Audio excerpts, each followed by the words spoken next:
Haleluya. Haleluya. Puji Tuhan. Salam sejahtera bagi kita semua.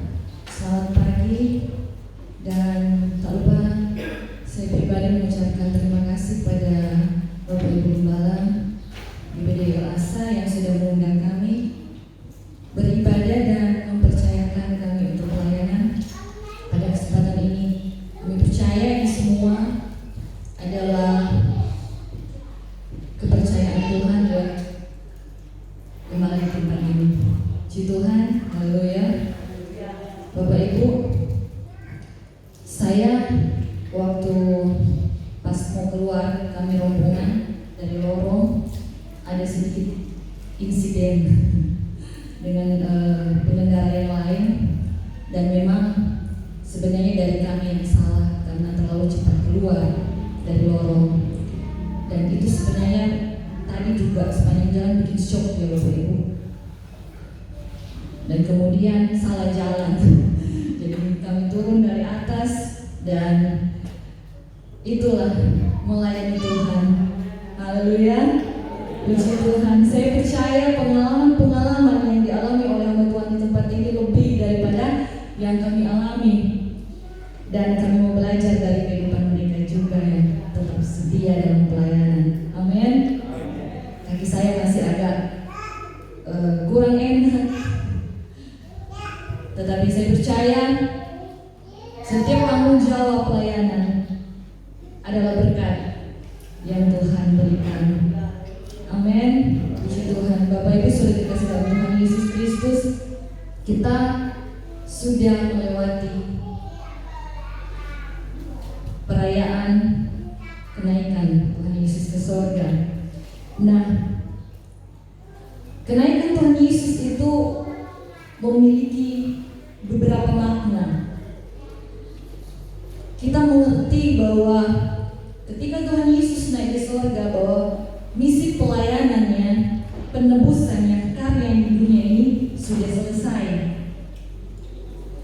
Tetapi saya akan membawa kita semua pada renungan firman Tuhan yang saya beri judul Yesus belum selesai. Yesus belum selesai. Saya berdoa pada Tuhan agar Roh Kudus membawa kita pada hikmat dan pengertian untuk mengambil berkat lewat firman Tuhan. Kesempatan pada pagi hari ini, ketika Yohanes 14 ayat 7 itu dikatakan, Aku telah mempermuliakan engkau di bumi dengan jalan menyelesaikan pekerjaan yang engkau berikan kepadaku untuk melakukannya. Yesus berkata kepada Bapa, sudah menyelesaikan pekerjaan yang Bapa berikan untuk dilakukannya. Tetapi ada tugas yang belum selesai. Sehingga saya katakan tadi tema kita, Yesus belum selesai. Bapak Ibu Saudara terkasih dalam Tuhan Yesus Kristus, di dalam Ibrani 9 ayat 24, saya bacakan buat kita semua. Ibrani 9 ayat 24, sebab Kristus bukan masuk ke dalam tempat kudus buatan tangan manusia, yang hanya merupakan gambaran saja dari yang sebenarnya, tetapi ke dalam surga sendiri menghadap hadirat Allah guna kepentingan kita. Sekali lagi, guna kepentingan kita. Jadi sebenarnya yang belum selesai adalah kepentingan kita.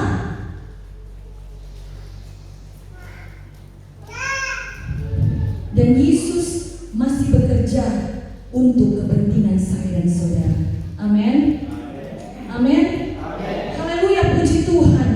Kita akan melihat pekerjaan apa sebenarnya yang masih Tuhan kerjakan demi saya dan saudara. Kita akan membaca dalam Roma 8 ayat 34. Roma 8 ayat 34. Kita perhatikan pada Alkitab kita masing-masing, tetapi saya ingin membaca untuk kita semua di dalam terjemahan firman Allah yang hidup. Seperti begini, Siapakah yang akan menghukum kita? Kristuskah? Tidak, sebab Dialah yang mati bagi kita dan hidup lagi bagi kita dan duduk di tempat, perhatikan, kehormatan tertinggi di sebelah Allah dan menjadi pembela kita di sorga. Bapak Ibu sekalian, firman Tuhan dengan jelas menyampaikan bagi saya dan saudara bahwa Yesus naik ke sorga untuk menjadi pembela kita. Amin. Haleluya, puji Tuhan, kita punya pembela. Dalam 1 Yohanes 2 ayat 1, kita tahu bahwa fungsi pembela itu seperti apa di dalam dunia ini. Pengacara kita,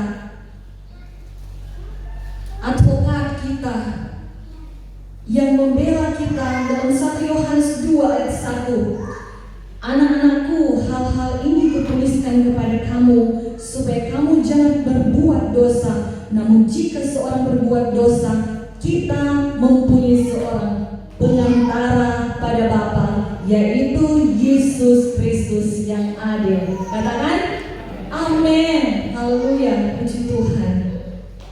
Dia menjadi perantara saya dan saudara untuk membela engkau.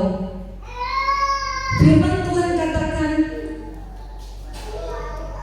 bahwa kita ini manusia tidak luput dari dosa kita. Apa yang kita ingin perbuat yang baik, tetapi sebaliknya kita lakukan yang jahat, itu manusiawi, Bapak Ibu. Tidak ada seorang pun di antara kita di tempat ini yang sudah bebas dari dosa. Ya? Tetapi ketika kita mengerti bahwa kita punya pembela, kita punya pengantara, tidak menjadi sebuah pembenaran bagi saya dan saudara untuk tetap melakukan dosa, apalagi dosa yang sama. Amin. Haleluya. Jangan kemudian kita menganggap bahwa ada yang membela kita, kemudian kita bilang, ya berbuat dosa lagi. Ingat, ada kasih Tuhan, ada kemurahan Tuhan, tetapi ada hukuman Tuhan. Bapak Ibu sudah dikasih dalam Tuhan Yesus Kristus. Di dalam 2 Korintus 5 ayat 10, kita semua akan mempertanggungjawabkan apa yang kita perbuat di dalam dunia ini. Sebab kita semua dalam 2 Korintus 5 ayat 10 menghadap takhta pengadilan Kristus, supaya setiap orang memperoleh apa yang patut diterimanya sesuai dengan yang dilakukannya dalam hidup ini, baik maupun jahat. Ada pengadilan Kristus. Kita harus mempertanggungjawabkan semuanya. Nah, kepentingan apa lagi yang masih Tuhan kerjakan bagi saya dan saudara? Yang kedua, Tuhan mempersiapkan tempat bagi kita di sorga. Di dalam Yohanes 14 ayat 2, di sana dikatakan, di rumah Bapakku apa? Banyak tempat tinggal. Jika tidak demikian, tentu aku mengatakannya kepadamu, sebab aku pergi ke situ untuk menyediakan tempat bagimu. Haleluya, puji Tuhan, haleluya, puji Tuhan. Tuhan masih mempersiapkan tempat bagi saya dan saudara. Dia menjadi pembela kita, dia menyediakan tempat bagi kita. Yang ketiga, dia mempersiapkan upah pahala bagi saya dan saudara. Dalam Yohanes 14 ayat 3, dan apabila aku telah pergi ke situ dan telah menyediakan tempat bagimu, aku akan datang kembali dan membawa kamu ke tempatku, supaya di tempat di mana aku berada, kamu kamu pun berada. Ini yang menjadi cita-cita Tuhan Yesus, menjadi kerinduan Tuhan Yesus. Dia mau tempat kita di surga itu ada bersama dengan Dia. Di dalam Roma 8:34, Bapak Ibu, di situ dikatakan, saya sudah tegaskan tadi, kehormatan tertinggi, duduk di tempat yang mendapatkan kehormatan tertinggi. Nah, Yesus menempati tempat kehormatan tertinggi. Yesus mau kita untuk dibawanya pada tempat itu. Kehormatan tertinggi itu sama dengan tempat tertinggi, yang artinya memerintah bersama dengan Yesus. Amin. Haleluya. Puji Tuhan. Saudara mau memerintah bersama dengan Tuhan. Ini bicara kerajaan, Bapak Ibu. Dan Tuhan rindukan Dia mau memerintah bersama dengan kita. Tetapi ada syaratnya. Ada syaratnya. Yang pertama, kita harus berbuat baik. Pertama, kita harus ada perbuatan yang baik, yang berhubungan dengan kerajaan, yang berhubungan dengan memerintah. Dijelaskan dalam Matius 25 ayat 34. Matius 25 ayat 34, di situ jelas tergambar. Dan raja, oke? Dan raja Tuhan Yesus berkata kepada mereka yang di sebelah kanannya, "Mari hai kamu yang diberkati oleh Bapa-Ku, terimalah kerajaan yang telah disediakan bagimu sejak dunia dijadikan." Kerajaan itu disediakan bagi saya dan saudara sejak dunia dijadikan. Mari, terimalah. Di ayat 44 kita lompat. Ketika Tuhan menggambarkan kerajaan itu yang sesungguhnya, bisa kita dapatkan ketika kita melakukan hal-hal yang dicatat pada ayat 34 seterusnya. Tetapi kita baca ayat 44. Inilah adalah kesimpulannya. Lalu mereka pun akan menjawab Dia, katanya, "Tuhan, bila manakah kami melihat Engkau lapar atau haus, atau sebagai orang asing atau telanjang, atau sakit, atau dalam penjara, dan kami tidak melayani Engkau?" Maka Ia akan menjawab mereka, "Aku berkata kepadamu, sesungguhnya segala sesuatu yang tidak kamu lakukan untuk salah seorang dari yang paling hina ini, kamu tidak melakukannya juga untuk Aku." Jadi hubungan untuk memerintah dalam kerajaan Allah ada hubungan dengan perbuatan kita yang di dunia ini. Kapan Tuhan lapar? Kapan Tuhan telanjang? Kapan Tuhan di penjara? Kapan Tuhan haus? Jelas firman Tuhan katakan bahwa kita membuat itu untuk orang yang membutuhkan. Itu adalah bagian untuk kita mendapatkan tempat memerintah di kerajaan Allah. Amin. Haleluya. Untuk itu firman Tuhan katakan apa? Kasihilah sesama manusia. Ketika kita mau mengasihi orang lain, kita mau berbuat sesuatu untuk orang lain. Amin. Kita mau berbuat baik. Yang kedua, ketika kita dapati perbuatan baik, kita dapati perihal yang kedua dalam Matius 5 ayat 19. Matius 5 ayat 19. Karena itu siapa meniadakan salah satu perintah hukum Taurat, sekalipun yang paling terkecil, dan mengajarkannya demikian kepada orang lain,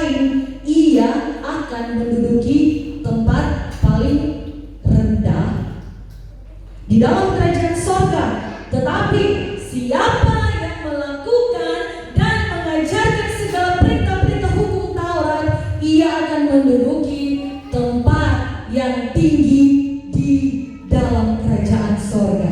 Amin. Ini berarti bahwa selain perbuatan baik, ada sesuatu yang ingin Tuhan mau engkau kerjakan, yaitu melayani Tuhan. Melayani Tuhan. Saudara mau melayani Tuhan? Amin. Haleluya. Puji Tuhan. Haleluya. Di dalam 2 Timotius 2 ayat 12, sekali lagi dalam terjemahan firman Allah yang hidup, tertulis, dan bila kita menganggap pelayanan kita untuk Dia sekarang ini berat, ingatlah bahwa suatu waktu kita akan duduk dan memerintah bersama dengan Dia. Tetapi bila kita berputus asa dalam penderitaan dan menyangkal Kristus, Ia juga akan menyangkal kita. Jadi apa Bapak Ibu?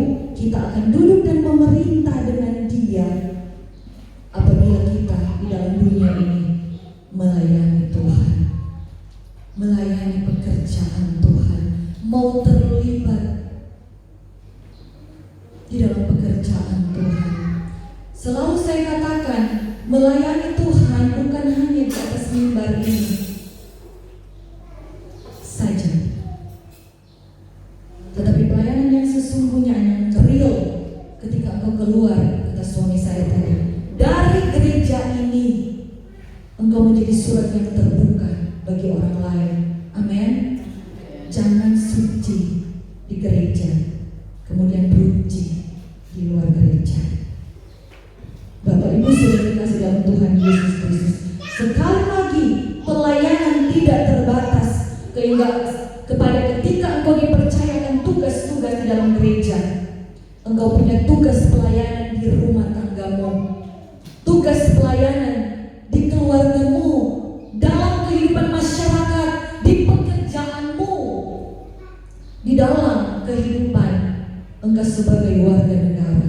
Jadi warga negara yang baik itu melayani Tuhan. Haleluya. Puji Tuhan.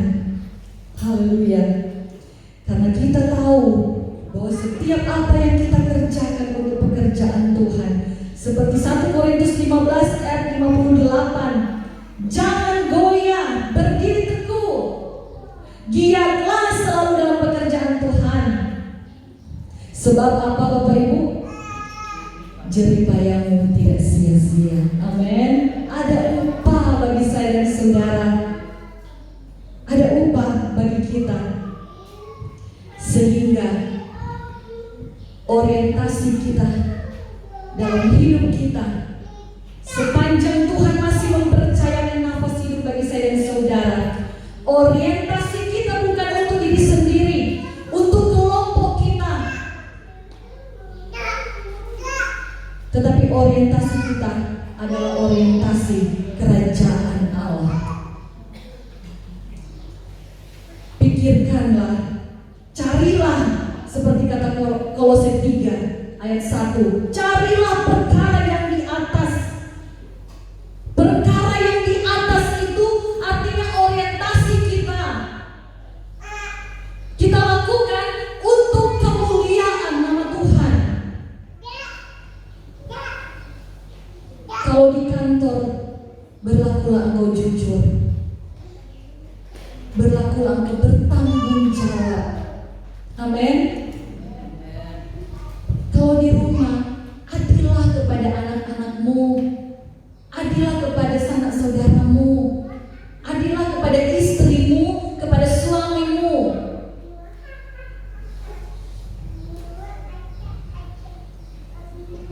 Dan kalau ada pelayanan yang khusus, setia dan bertanggung jawab. Amin. Haleluya, puji Tuhan.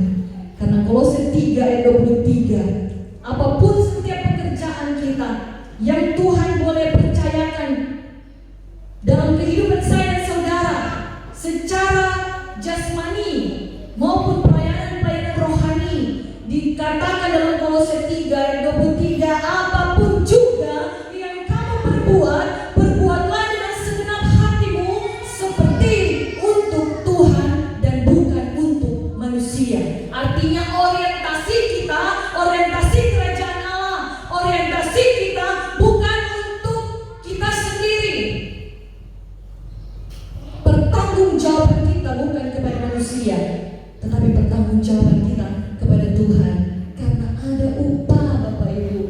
ada upah yang sementara Tuhan siapkan bagi saya dan saudara. Kepentingan kita ini sehingga Yesus belum selesai, tetapi masih tetap mengerjakan untuk saya dan saudara. Haleluya, puji Tuhan. Saya akan bacakan sebagai ayat-ayat penutup dalam Markus 16 ayat 14 sampai 20, Bapak Ibu. Ini perihal tentang kenaikan Tuhan Yesus yang pada hari Kamis kita sudah peringati. Akhirnya ia menampakkan diri kepada ke-11 orang itu ketika mereka sedang makan, dan ia mencelah ketidakpercayaan dan ketergilan hati mereka oleh karena mereka tidak percaya kepada orang-orang yang telah melihat dia sesudah kebangkitannya. Kita perhatikan dan kita konsentrasikan pada pembacaan ayat 15. Lalu ia berkata kepada mereka, kita baca bersama-sama, 1, 2, 3. Pergilah ke seluruh dunia, beritakanlah Injil kepada segala makhluk. Siapa yang percaya dan dibaptis akan diselamatkan, tetapi siapa yang tidak percaya akan dihukum. Dan tanda-tanda akan menyertai saya dan saudara. Kita lompat pada ayat 19. Sesudah Tuhan Yesus berbicara demikian kepada mereka, apa Bapak Ibu? Terangkatlah ia ke sorga, lalu duduk di sebelah kanan Allah. Artinya setelah dia berpesan kepada saya dan saudara untuk menjadi kesaksian, untuk memberitakan Injil, untuk melayani Tuhan, dia kembali ke sorga, duduk di sebelah kanan Allah sebagai pembela kita, menyediakan tempat bagi kita dan menyediakan upah bagi kita untuk kepentingan saya dan saudara. Ingat pesan Tuhan. Dan pada ayat 20 direspon dengan baik oleh murid-muridnya. Mereka pun pergi memberitakan Injil ke segala penjuru. Dan perhatikan, Tuhan turut bekerja dan meneguhkan firman itu dengan tanda-tanda yang menyertai kita. Menyertainya. Kita tidak sendiri. Tuhan bertanggung jawab atas setiap kepercayaan yang Tuhan berikan bagimu. Di dalam pelayanan, di dalam pekerjaan, ada tugas-tugas untuk engkau menyampaikan firman Tuhan, menjadi surat yang terbuka, menjadi kesaksian untuk hormat kemuliaan nama Tuhan. Tuhan tidak akan tinggalkan engkau sendiri. Tuhan bertanggung jawab. Amin. Amin. Haleluya, puji Tuhan. Bahkan dia meneguhkan itu. Dan ada tanda-tanda yang menyertai kehidupan kita. Ada mujizat. Ada mujizat. Masih ada mujizat sampai saat ini. Tetaplah, semangatlah, giatlah selalu dalam pekerjaan Tuhan. Amin. Jangan kendor menyala-nyala rohmu. Tuhan tahu setiap keterbatasan saya dan saudara, tetapi bukankah firman Tuhan juga katakan Allah turut bekerja mendatangkan kebaikan dalam segala sesuatu, Bapak Ibu. Bukan hanya dalam pelayananmu, dalam kehidupan ekonomimu, Tuhan juga turut untuk bekerja. Haleluya, puji Tuhan. Di dalam kisah yang sama Lukas 24, ketika Tuhan akan naik ke sorga, ayat 50, ia mengangkat tangannya dan memberkati mereka. Ada berkat-berkat yang mengiringi saya dan saudara, dan tetap dia masih memberkati engkau. Tangannya masih terangkat bagi engkau untuk menyertai engkau, memberkati engkau. Ayat 51, dan ketika dia sedang memberkati mereka, ia berpisah dan dari mereka dan terangkat ke sorga. Ayat 52, mereka sujud menyembah kepadanya, lalu mereka pulang ke Yerusalem dengan sukacita. Saya berdoa kepada Tuhan, ketika kita pulang ke rumah kita masing-masing, firman Tuhan ini menjadi berkat sukacita bagi saya dan saudara. Jangan jadi beban pelayanan itu. Jangan jadi beban kepercayaan yang Tuhan berikan padamu. Jangan jadi beban. Oh, ternyata kau mau jadi saksi. Jangan jadi beban, Bapak Ibu. Bersukacitalah, bersukacitalah. Untuk itu, agar kita tetap bersukacita, dikatakan di dalam ayat 53, mereka senantiasa berada di dalam bait Allah dan memuliakan Allah. Artinya apa? Ada mesbah doa dalam kehidupan mereka. Kalau ada ibadah, datang di ibadah. Tetapi di dapur juga engkau boleh memuliakan Tuhan, beribadah kepadanya. Amin. Haleluya. Sehingga kalau pulang dari pekerjaan, suamimu datang, lihat engkau memasak biar enak-enak. Kalau tolong penuh dengan sukacita, suami bilang enak. Biar sebagian sekali sebuah penuh ya. Amin. Haleluya. Puji Tuhan. Pada tertawa semua Bapak Ibu. Sukacita. Tidak ada beban. Karena mata kita tertuju pada kerajaan surga. Orientasi kita pada kerajaan Allah. Tuhan siapkan kerajaan surga, bahkan upah kita di sana. Dari perbuatan kita, dari pelayanan kita.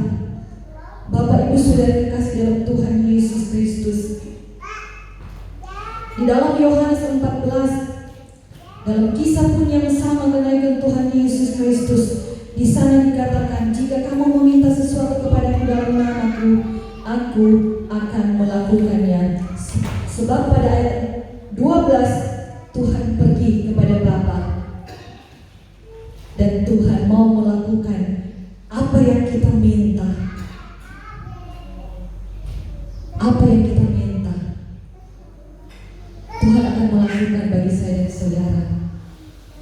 Yang menjadi kebutuhanmu sekarang, minta kepada Tuhan.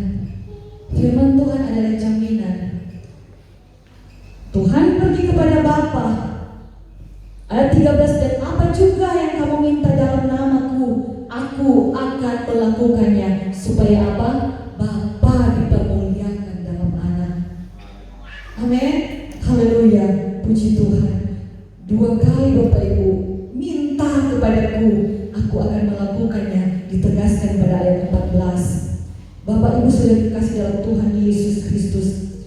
Saya akhiri dalam pembacaan Kisah Para Rasul 1 ayat 8. Kisah Para Rasul 1 ayat 8. Tetapi kamu akan menerima kuasa kalau Roh Kudus turun ke atas kamu, dan kamu akan menjadi saksiku di Yerusalem dan di seluruh Yudea dan Samaria dan sampai ke ujung bumi. Katakan amin. Mulai dari Yerusalem. Jadi mulai dari rumahmu sendiri, keluargamu sendiri, rumah tanggamu sendiri, kemudian keluar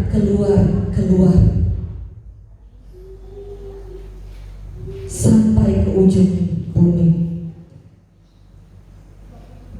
Yesus belum selesai. Mengapa Yesus belum selesai? Karena kita belum selesai. Kalau orang sentak ada di sini, so ada di dunia lain, so selesai. Untuk itu firman Tuhan ada datang bagi saya dan saudara yang masih hidup, yang mendengarkan ini. Kalau sudah mati tidak akan mendengarkan lagi, sudah selesai.